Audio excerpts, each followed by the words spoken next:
Mean car வந்ததோ first ரோமியோக்கு வச்சாச்சு இந்த சைடில்.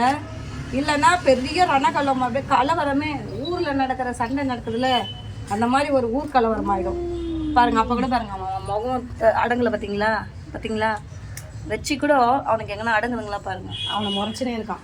நான் நம்ம முஃபாசுதோ இது முஃபாசு எல்லாம் எங்கே தான் போய் அடிங்களை வாங்கிட்டு வருவானுங்கன்னு எனக்கே ஒன்றுமே புரியல. ஃபுல்லாக அடிங்க முகர கட்டியில் கையில் காலில். ஒருவேளை எனக்கு 2 பேர் தான் சண்டை போட்டுக்கிறானுங்களோ ஒன்றும் புரியல எனக்கு. சாப்பிட்டு சீக்கிரமாக இருக்கிற இடம் தெரியாமல் ஓடி போயிடுங்க.